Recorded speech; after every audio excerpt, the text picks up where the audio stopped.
Azam 2023 berkaitan dengan mati, berkaitan dengan amal ibadah kita. Orang pencen dah tak ada apa nak dikejar lagi dah. Nak kata kejar duit pun dah pencen. Dia hidup dengan duit yang ada lah. Melainkan kalau dia berniaga tu cerita lain. Dan ada orang yang target tahun 2022-2023 tak dapat lagi. Dan ada orang yang dah dapat, dah capai apa yang dia nak. Dia nak capai apa pun dia tak tahu lagi. Assalamualaikum warahmatullahi wabarakatuh. Al-Fatihah. A'udzu billahi minasyaitonir rajim. Bismillahirrahmanirrahim. Alhamdulillahi rabbil alamin. Arrahmanir rahim. Maliki yaumiddin. Iyyaka na'budu wa iyyaka nasta'in. Ihdinas siratal mustaqim. Siratal ladzina an'amta 'alaihim ghairil maghdubi 'alaihim waladdallin. Amin. A'udzu billahi samil 'alim minasyaitonir rajim. Innal hamdalillah nahmaduhu wa nasta'inuhu wa nastaghfiruh wa na'udzu billahi min shururi anfusina wa min sayyiati a'malina. Man yahdihillahu fala mudilla lahu wa man yudlilhu fala hadiya lahu. Asyhadu an la ilaha illallah wa asyhadu anna Muhammadan abduhu wa rasuluh. Allahumma salli ala sayyidina Muhammad wa ala alihi wa sahbihi ajma'in. Ya ayyuhalladzina amanu taqullaha haqqa tuqatih wa la tamutunna illa wa antum muslimun.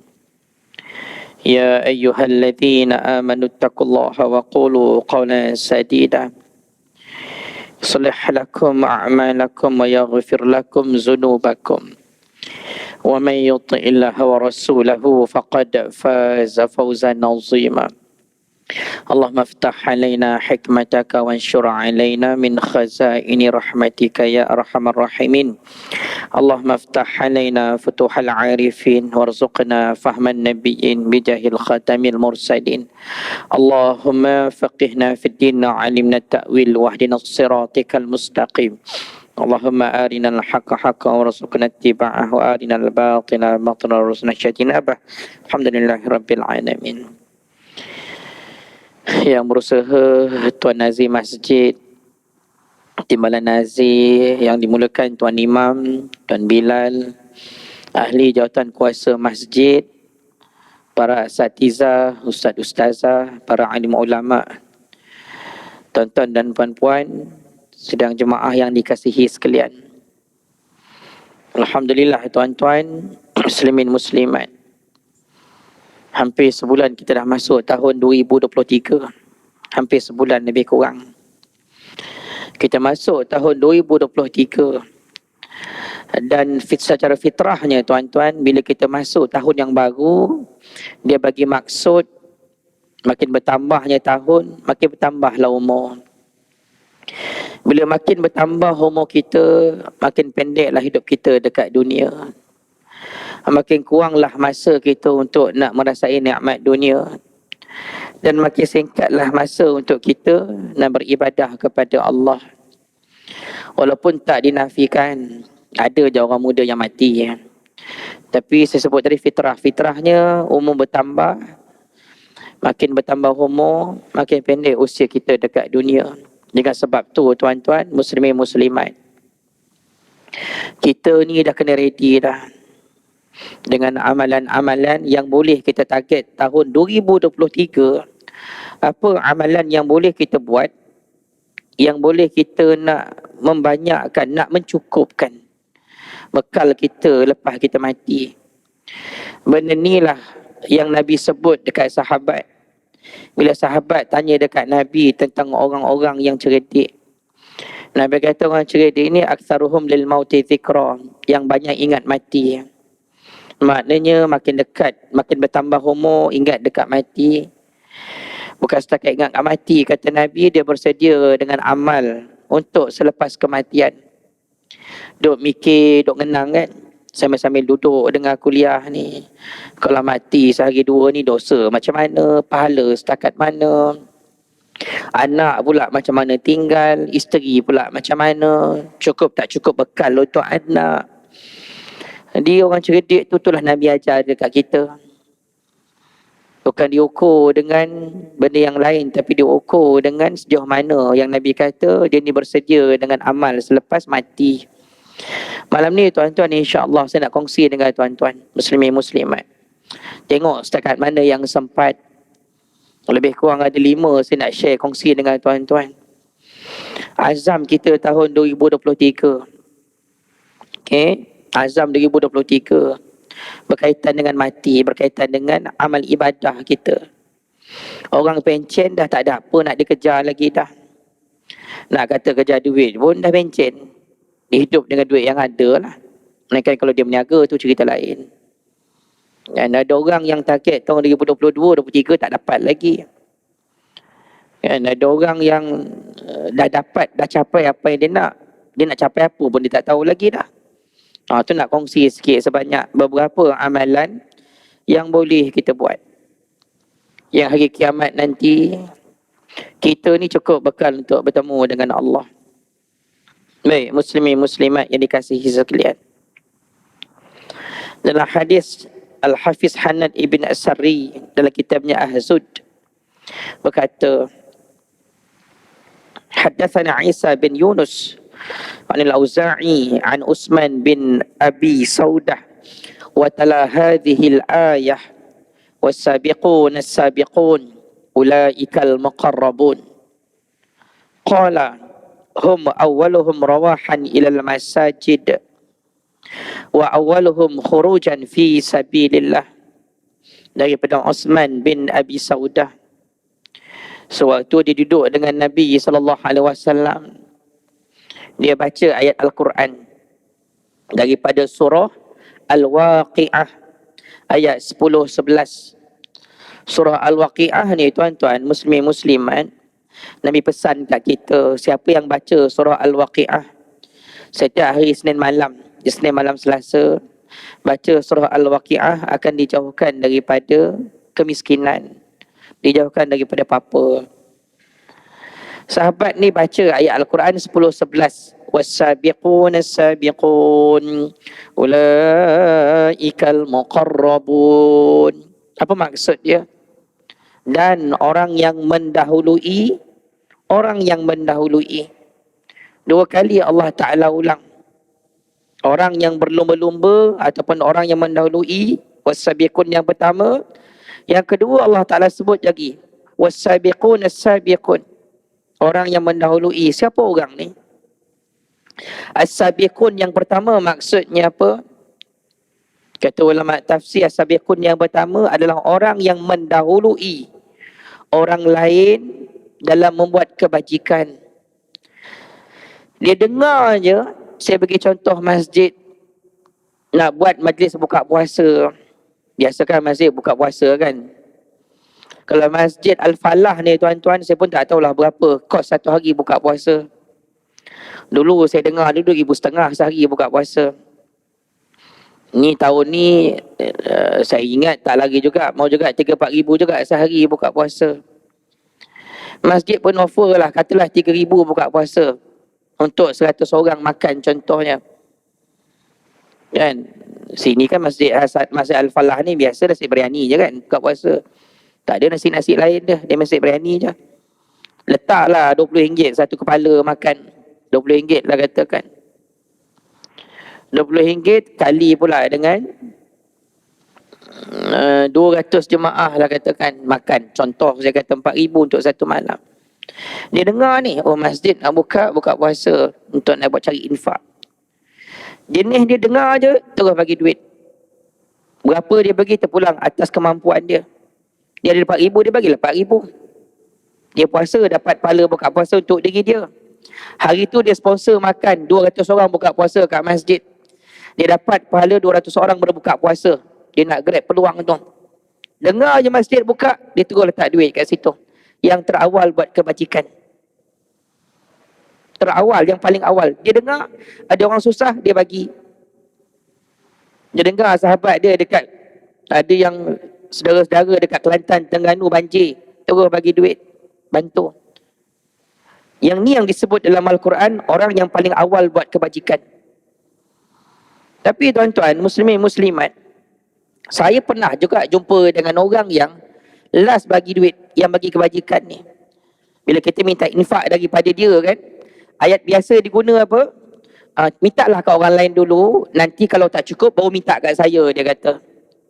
Kalau macam ni lah jawapan dia bagi, sampai ke mati pun takkan bagi infak pun. Kalau kata, kalau tak cukup juga, minta dekat dia. Percayalah tuan ni, infak ni, baik hook, baik crook, mesti cukup lah sekali, mesti cukup.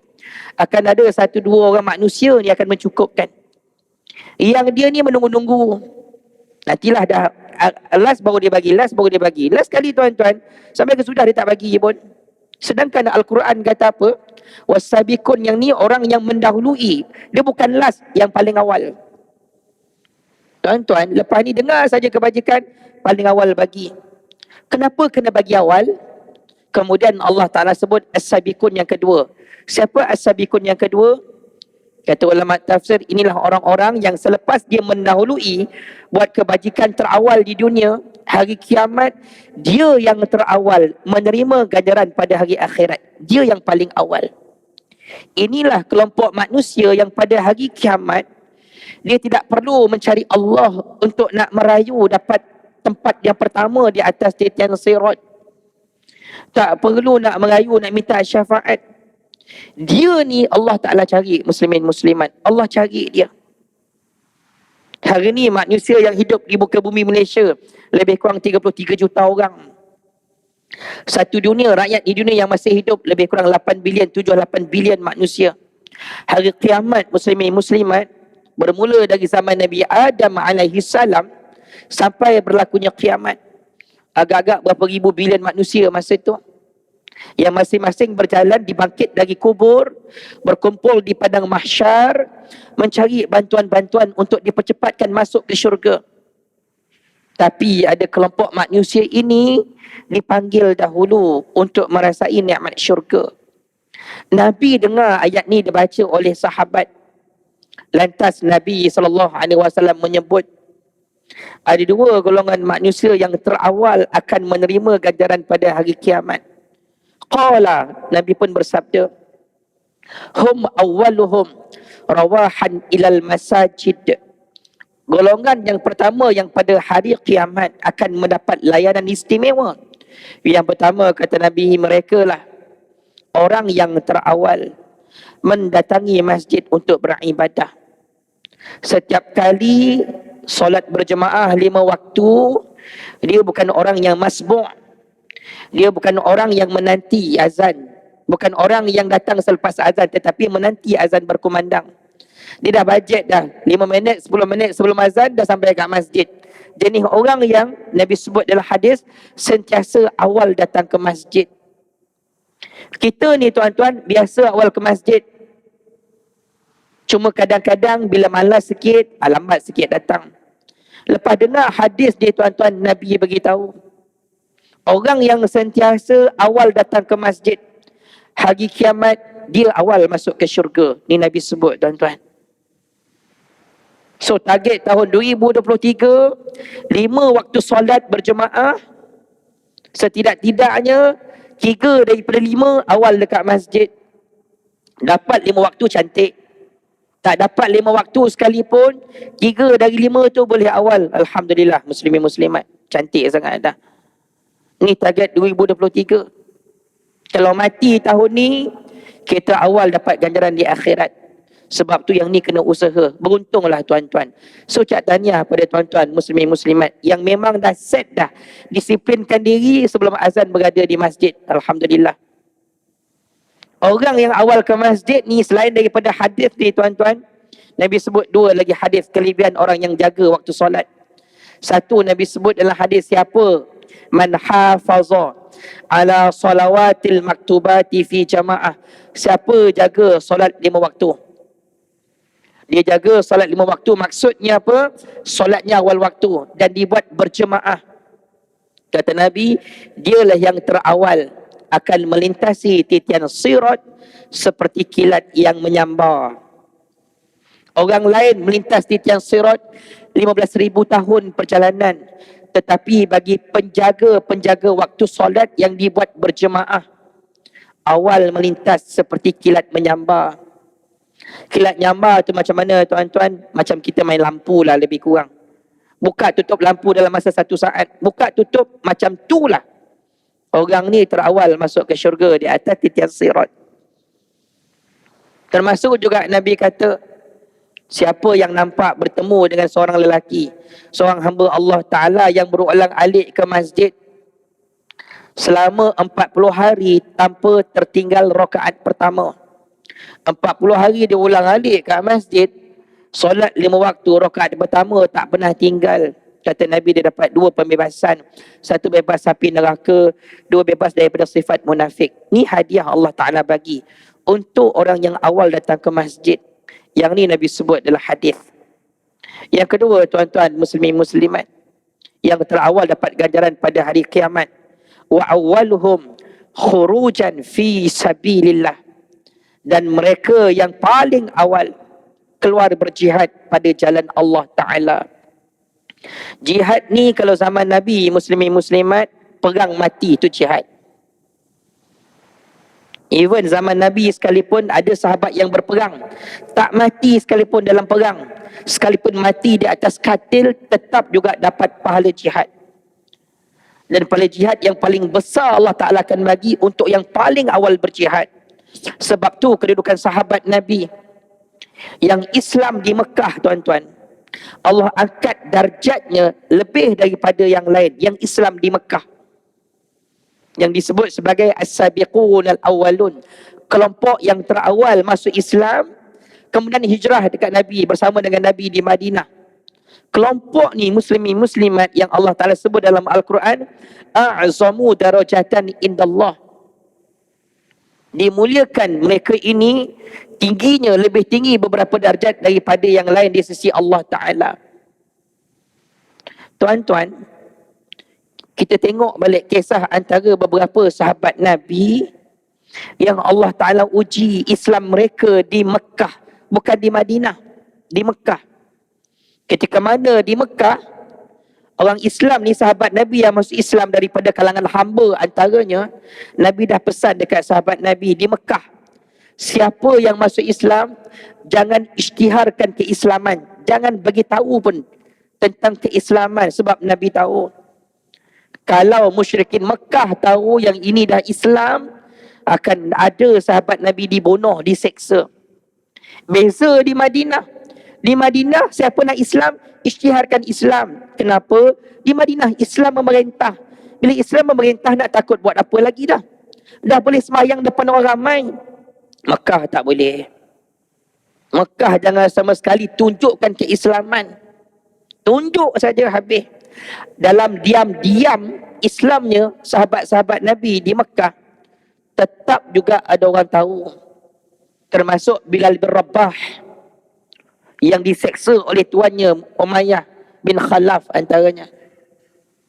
Termasuk juga Al-Khabbab bin Al-Arad, ni hamba-hamba yang diseksa. Kita baca kisah Bilal yang diikat tangan dia. Ikat tangan dia, letak kat belakang, panggil budak-budak, tarik seret dekat tengah padang pasir. Dengan tak berpakaian, dengan panas, hancur daging-daging dekat badan. Tak puas hati lagi, ambil batu sebesar-besar batu, letak kat dada, tekan kuat-kuat. Cerita azab seksa ni tuan-tuan, bukan sekali buat tinggal macam tu, bukan. Dia berhari-hari, maknanya Bilal bin Rabah perlu hadap azab penyiksaan ini berhari-hari. Tapi yang keluar daripada mulut Bilal bin Rabah, ahad-ahad. Sampailah Saidina Abu Bakar As-Siddiq. Pada hari Jumaatnya, dia akan round satu Mekah. Dia akan gunakan duitnya untuk mencari mana-mana hamba untuk dibebaskan. Dan dia telah membebaskan Saidina Bilal bin Rabah. Itu masih lagi hidup. Baca pula kisah keluarga Yasir, Ammar bin Yasir tuan-tuan. Ammar yang melihat ibu bapaknya mati dibunuh. Ibunya Sumayyah, yang semua orang tahu kisah Sumayyah, perempuan pertama mati syahid. Muslimin muslimat, Ammar melihat bagaimana ayahnya dibunuh, bagaimana ibunya dibunuh. Semua orang di Mekah melihat bagaimana keluarga ini diseksa. Semua orang nampak dia diseksa dengan penuh kejam. Muslimin muslimat, Nabi tak boleh nak buat apa. Islam minoriti di Mekah. Nabi boleh buat apa? Nabi lalu sahaja di tempat di mana keluarga Yasir ini diseksa. Nabi kata kepada keluarga Yasir, wahai keluarga Yasir, sabarlah dengan ujian ini. Syurga buat kamu. Syurga buat kamu. Itu je Nabi boleh kata dekat keluarga Yasir. Itu sahaja. Dan itulah kekuatan keluarga Yasir ni, tuan-tuan. Yasir dibunuh, diuji oleh musyrikin Mekah. Kalau kau tak keluar daripada Islam, kau dibunuh. Tuan-tuan, sama sekali keluarga Yasir tidak menggadaikan Islam. Tak menggadaikan Islam. Biar mati janji kalimah syahadah lekat dekat hati, lekat dekat mulut. Kita kalau hidup zaman tu, tuan-tuan, muslimin muslimat, termasuk saya sekalipun, pedang duduk dekat batang leher. Kau pilih antara dua, hidup mati. Kalau kau nak hidup, keluar daripada Islam. Kalau kau tak keluar, kau mati. Tuan-tuan, nak pilih mana masa tu, tuan-tuan? Nak pilih mana masa tu? Ammar Yasir ni, tuan-tuan, pilih untuk takkan keluar daripada Islam. Akhirnya dia mati. Matinya disaksikan oleh isteri dan anaknya. Sumayyah melihat, Ammar melihat. Dan Sumayyah pula, kalau kau tak keluar daripada Islam, kami bunuh kau. Keluarga ni, tuan-tuan, dia pegang cakap Nabi. Dia pegang kata Nabi, syurga buat kamu. Keyakinan dengan syurga ni benda yang tak nampak. Dia pegang betul-betul keyakinan syurga ini, mati pun tak apa, janji masuk syurga. Nabi dah beritahu. Orang kita hari ni, tuan-tuan, muslimin muslimat, berapa ramai menggadaikan agama dengan sebab hartanya. Berapa ramai mengadakan agama ni dengan banyak sebab dunianya. Sumayyah pilih, tuan-tuan, untuk mati. Kita baca kisah Sumayyah dibunuh, tuan-tuan, muslimin muslimat. Dia ditombak daripada bahagian kemaluan. Ditombak daripada bahagian kemaluan. Cukup saja dalam sirah menceritakan bagaimana tombak tu masuk daripada bahagian kemaluan, tembus sampai ke atas, tuan-tuan. Maknanya Sumayyah, dia merasai kesakitan kematian tu. Tombak tu masuk perlahan gitu, tuan-tuan. Macam tu sekali ujian kepada Sumayyah, perempuan pertama yang mati syahid. Tuan-tuan, muslimin muslimat, kalau dah macam itu dia pertahankan agama, macam tu dia sanggup mati untuk agama, tuan-tuan, tak kepada hari kiamat nanti Allah layan dia dulu. Ini Sumayyah, ini Yasir yang mati kerana agama. Takkan nak dilewat-lewatkan masuk ke syurga? Dia dah merasai kesakitan mati, pertahankan agama, pertahankan akidah. Bagi dia masuk syurga dahulu. Takkan nak sama dengan orang lain yang patutnya menghabiskan masa 50,000 tahun di akhirat, yang Nabi sebut dalam hadis, kaifa bikum idza jama'akumullah kama yujma'un nabal fil kinanah 50 alfasana la yanzuru ilaikum.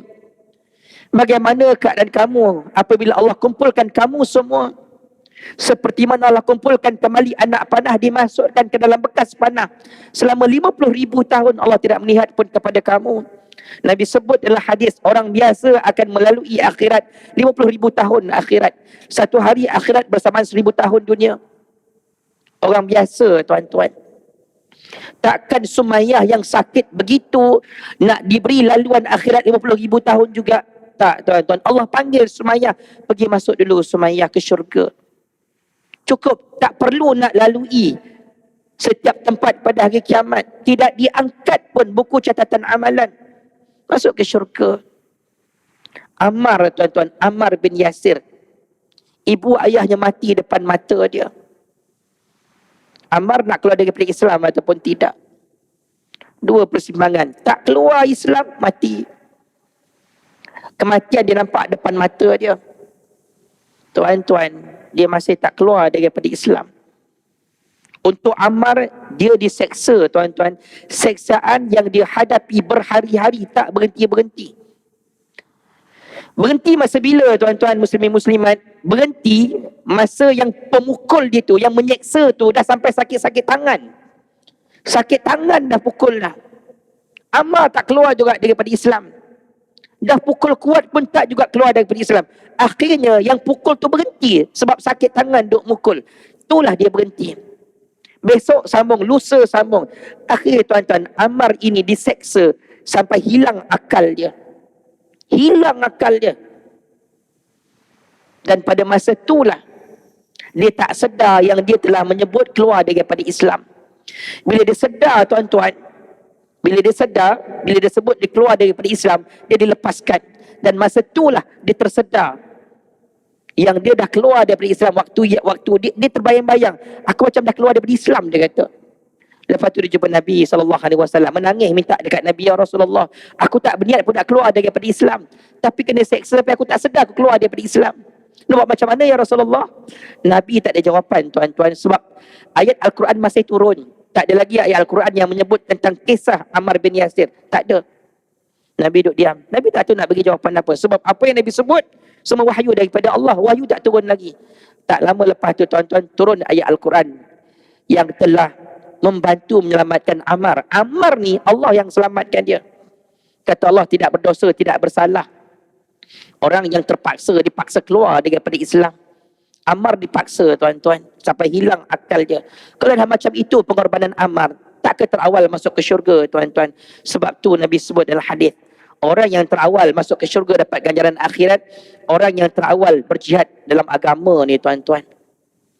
Perintah jihad sampai kepada kita pada hari ini. Jihad perang dah tak ada tuan-tuan, tapi digantikan dengan jihad-jihad yang lain. Jihad yang kita nampak macam mudah, tapi nak buat sangat sukar. Perlukan kepada istiqamah, perlu kepada pengorbanan. Jihad perlu korban. Satu hari seorang lelaki jumpa Nabi SAW, nak minta perang sama-sama dengan Nabi, nak perang sama-sama dengan Nabi. Nabi kata dekat lelaki itu, Nabi ni kalau sahabat nak perang dengan Nabi, Nabi sukalah sangat. Sebab meramaikan tentera Islam, takkan Nabi tak nak. Nabi suka sangatlah sahabat-sahabat nak pergi perang dengan Nabi, meramaikan tentera. Tapi Nabi kata dekat sahabat tu, kat remaja tu, ada tak lagi mak ayah yang masih hidup? Ada ya Rasulullah. Kalau macam tu, kau balik dekat mak ayah kau yang masih hidup, berbaktilah dengan ibu ayah kau yang masih hidup tu. Nabi nak begitu tuan-tuan. Ada satu jihad yang besar, yang jihad tersebut lebih besar sebenarnya daripada jihad berperang. Sebab tu Nabi, bila sahabat datang berperang, Nabi akan tanya sahabat, ada mak ayah lagi tak yang masih hidup? Nabi akan clearkan sahabat ni, hutang dah selesai, nafkah semua selesai, baru pergi perang. Kita yang dah tak ada lagi perang ni tuan-tuan, yang masih ada mak ayah, berbakti dengan mak ayah sampai dia mati. Berbakti dengan mak ayah. Berbakti macam mana muslimin muslimat? Kita anak yang pertama yang menguruskan mak ayah kita tu, bukan orang lain. Kita anak pertama. Anak pertama yang buat kebajikan dekat mak ayah, bukan orang lain.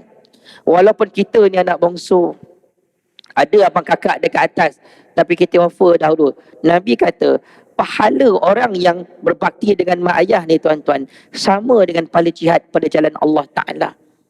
Dan kita kena ingat pula, Nabi sewaktu naik anak tangga mimbar, Nabi sebut amin. Sahabat tanya dekat Nabi, ya Rasulullah, kenapa sebut amin? Nabi sebut 3 kali.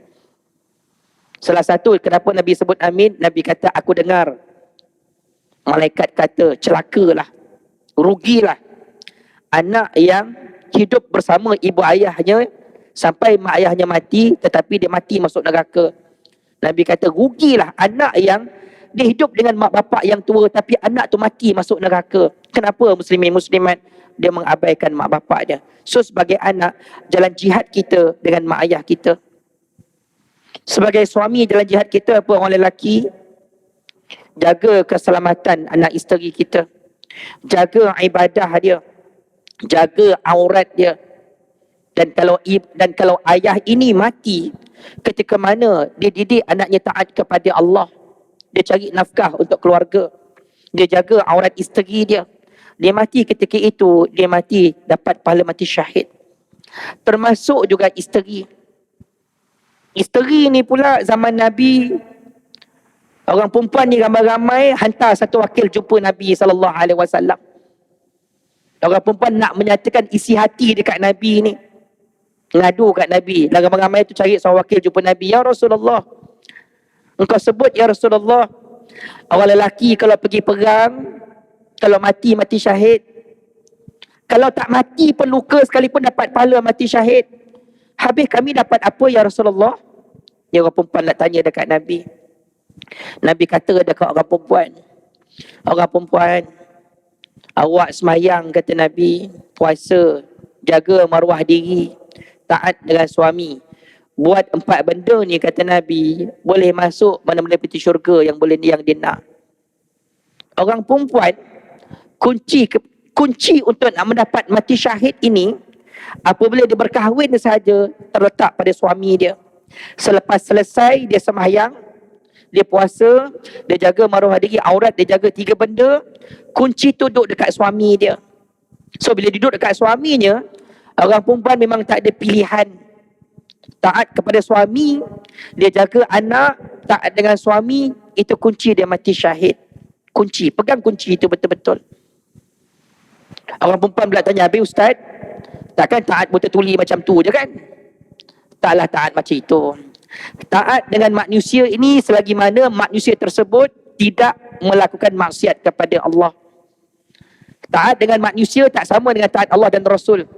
Sebab tu Allah Ta'ala sebut dalam Al-Quran, ati'ullah wa ati'ur Rasul wa ulul amri minkum. Taat kepada Allah dan taat kepada Rasul. Allah guna perkataan kepada Allah, ati'ullah, taat kepada Allah, wa ati'ur Rasul, dan taat kepada Nabi. Tapi kepada manusia Allah tak sebut wa ati'ul ulul amri, tak sebut. Allah cuba sebut ulul amri minkum. Maknanya taat kepada Allah dengan sebenar-benar ketaatan, taat kepada Rasul sebenar-benar ketaatan. Tapi dengan makhluk manusia selagi mana dia tak suruh kepada maksiat. So kalau suami ajak kepada maksiat atau suami menzalimi isteri, yang itu isteri ada hak dalam Islam untuk nak menyelamatkan, nak membebaskan diri dia daripada ketaatan. Itu dibenarkan.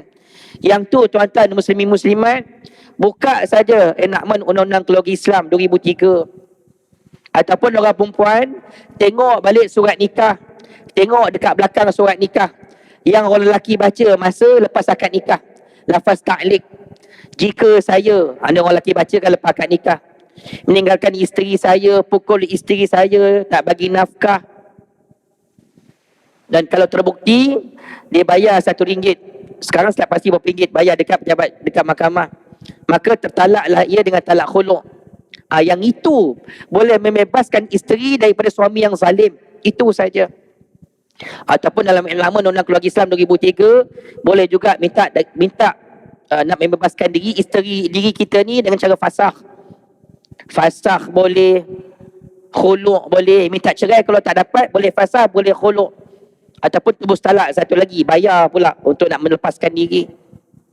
Itu dibenarkan dalam Islam. Tapi masih lagi duduk dalam ruang lingkup jangan sama sekali mengaibkan suami. Duduk kat situ. Tak puas hati dengan suami, 2 tempat dia pergi. Satu, pejabat agama minta nasihat. Tak settle juga, pergi mahkamah. Di situ saja yang diharuskan isteri buka aib suami. Yang lain tak boleh. Duduk dalam kerangka agama itu lagi. Jangan terpengaruh dengan orang luar. Jangan terpengaruh. Pegang agama. Sebab jalan jihad ni tuan-tuan sangat sukar. Jalan jihad ni memang sukar. Memang sangat susah. Sebab itulah Nabi sebut dalam hadis. Bila Nabi cerita tentang syurga, a'addallahu lil mujahidin fi sabilih. Allah sediakan syurga ini, terutama syurga Firdaus, untuk orang yang boleh berkorban, betul-betul boleh berkorban dalam agama ni tuan-tuan. Bila sebut berkorban ni, maknanya dekat dunia ni tuan-tuan, bukan tempat dia berehat, bukan tempat dia tidur semata-mata, tak. Dunia ni tempat dia pulun betul-betul amalan. Dia dah hidup senang dah tak ada apa nak kejar, tapi masih lagi mencari siapa orang yang patut aku nak bantu hari ni, mana keluarga aku nak bantu, Apa lagi boleh aku sumbang? Orang yang nak pilih mati syahid ni tuan-tuan, dia takkan duduk saja tuan-tuan. Dia dah plan malam ni duduk nak baca surah Al-Mulk selepas salat Isyak. Besok nak bakit pula tahajud. Ni plan dekat kepala dia. Besok subuh nak datang awal. Lepas tu nak buat apa lagi? Ada yang dia buat. Itu dari segi ibadah. Termasuk juga hubungan dengan manusia. Sebab tu muslimin muslimat, kisah-kisah viral pasal keluarga, rumah tangga, laki bini ni, kita boleh dengar. Dengar, tapi tak perlulah kita nak komen apa-apa pun. Tak perlu. Ambil sebagai iktibar sahaja. Ambil sebagai iktibar. Sebab kita tak berada dalam keluarga tu. Nak kata belah perempuan pun tak boleh. Nak kata belah laki pun tak boleh. Sebab kita tak berada dalam kedudukan tu. So ambil sebagai iktibar. Cukup pegang agama kata. Kalau berlaku masalah, settle cara begini. Settle cara begini. Ikut agama. Sebab kita ni diikat dengan takwa. Kita diikat dengan Al-Quran. Nak buat apa? Tengok Quran, tengok hadis. Tengok kata ulama'. Bukan main emosi. Nak lepas-lepas cakap. Jangan. Sebab tu kita ada solat. Sebab tu kita ada malaikat. Sebab tu ada syurga neraka. Kalau tak ada syurga neraka, tak ada malaikat tuan-tuan yang mencatat kita punya baik buruk kita. Habis semua orang nak cakap lepas. Dekat dunia, orang boleh nafikan yang dia bercakap hari ni. Hari ni dia bercakap macam ni. Besok dia boleh nafikan. Hari kiamat tuan-tuan, semua tercatat. Kau nak deny macam mana lagi yang kau dah cakap? Sebab semua dia catat. Sebab tu muslimin muslimat, jihad ni sangat besar. Dia terawal masuk ke syurga. Kemudian tuan-tuan muslimin muslimat, Nabi sebut dalam hadis tentang kelompok manusia yang dimuliakan pada hari kiamat. Dalam hadis, antaranya hadis riwayat Ibn Abi Dunya, Ibn Abi Hatim dan Al-Khatib, juga disebut dalam kitab oleh Al-Hafiz Sa'id bin Rahawai. Kata Nabi SAW, yuhsyarun nas yawmal qiyamah fi sa'inin wahid fayusmi'uhumud da'i wa tib'iduhumul basar thumma yaqumu munadi fayunadi yaqul. Kata Nabi SAW, dikumpulkan manusia pada hari kiamat nanti di satu tanah yang lapang. Tanah lapang. Kumpul manusia pada waktu tersebut. Lalu kata Nabi, akan diseru, kita akan mengetahui, kata Nabi, di tempat perhimpunan ini, siapakah yang paling utama untuk dimuliakan. Daripada berbilion manusia, Allah pilih golongan tertentu untuk dimuliakan. Apa maksud dimuliakan? Orang yang diawalkan untuk masuk ke syurga ni tuan-tuan. Dalam hadis ni, Nabi sebut ada 3 kelompok manusia. Yang paling awal dimuliakan pada hari kiamat. Yang lain tunggu dulu. Lalu bangkitlah penyeru, kata Nabi. Satu suara menyeru. Di manakah orang-orang yang sentiasa memuja-muji Allah ketika susah dan senang? Allah mencari orang yang ingat Allah ketika susah dan senang. Kenapa Nabi kata susah dan senang? Fitrah manusia, waktu susah ingat Allah, senang minta maaf tak ada dah. Sakit Allah, sakit Allah. Orang pun ziarah datang. Mudah-mudahan kau sihat, ziarah. Nanti datanglah ke masjid, kan, mudah-mudahan. Lepas sihat tu tuan-tuan, haram tak nampak muka kat masjid pun. Tak nampak. Bila susah Allah, duit banyak, dah tak ada Allah dah. Tak ada. Benda ni tuan-tuan, sampai Nabi sebut dalam hadis. Sebab Nabi tahu akhir zaman ini banyak orang time susah ingat Allah, time senang tak ingat Allah. Benda ni juga berlaku zaman Nabi. Bukan zaman Nabi, zaman sebelum Nabi lagi. Dalam hadis riwayat Bukhari Muslim, muslimin muslimat, hadis riwayat Bukhari Muslim menceritakan tentang 3 orang lelaki zaman Bani Israel yang Allah Ta'ala uji dengan penyakit. Seorang penyakit kusta, seorang penyakit rambutnya, kepala tak tumbuh rambut, yang ketiga buta mata. 3 ni Allah hantar malaikat menyerupai lelaki. Pergi dekat 3, pergi dekat lelaki kusta. Nak tak aku sembuhkan penyakit kau? Naklah sangat. Izin daripada Allah, malaikat sapu penyakit kusta tu sembuh. Dan sebelum ditinggalkan lelaki itu, malaikat tanya, apa yang kau nak dalam hidup engkau? Kalau dapat unta lembu, seronok sangat. Malaikat tinggalkan dengan unta yang bunting. Malaikat kata, kau biarlah unta ni hiduplah senang lenang. Pergi pula lelaki yang tak ada rambut, sama juga disembuhkan penyakit, ditinggalkan pula lembu bunting. Pergi pula lelaki yang ketiga, yang buta mata. Malaikat sapu matanya, sembuh daripada buta dan ditinggalkan kambing bunting. Akhirnya ketiga-tiga ni hidup senang lenang. Muslimin muslimat, selang beberapa lama Allah utuskan kembali malaikat dalam bentuk manusia uji balik ketiga-tiga lelaki ni. Malaikat datang dalam bentuk manusia, datang lelaki yang pertama yang kena kusta dahulu. Malaikat datang dalam keadaan dengan penyakit kusta. Jumpa lelaki itu, tuan, saya kena penyakit kusta tuan, hidup saya susah. Saya tengok tuan banyak unta, berpuluh-puluh ekor unta, boleh tak sedekahkan dekat saya satu unta? Apa kata lelaki itu yang kena kusta dahulu ni? Macam mana aku nak bagi kau seekor unta? Kalau aku bagi seekor unta dekat kau, apa lagi yang tinggal untuk anak isteri aku? Apa lagi yang tinggal untuk anak isteri aku? Tuan-tuan, kita berhenti azan sekejap. Baik, sambung sikit lagi tuan-tuan ya. Allah uji balik tiga-tiga lelaki ni tadi. Lelaki yang kena kusta tu, bila malaikat minta daripada dia dalam unta, dia kata, kalau saya bagi seekor pada tuan, apa tinggal tuan nak isteri saya? Padahal tuan-tuan, ada berpuluh ekor lagi unta dia ada. Punya dia tamak tu. Padahal dulu dia susah. Dia tak bagi pun unta tu. Kemudian malaikat kata dekat lelaki tu, tuan, bukankah dulu tuan ni pernah kena penyakit kusta? Bukankah tuan pernah kena penyakit kusta sebelum ni? Lepas tu ada orang bantu sembuhkan penyakit dan tinggalkan tuan dengan unta yang bunting. Dengan sebab unta tu tuan kaya raya. Betul tak macam itu? Apa kata lelaki tu? Bila masa pula saya kena penyakit kusta, dia kata. Subhanallah. Dia boleh menafikan pula. Bila masa pula kena penyakit kusta? Saya tak pernah pun kena penyakit kusta.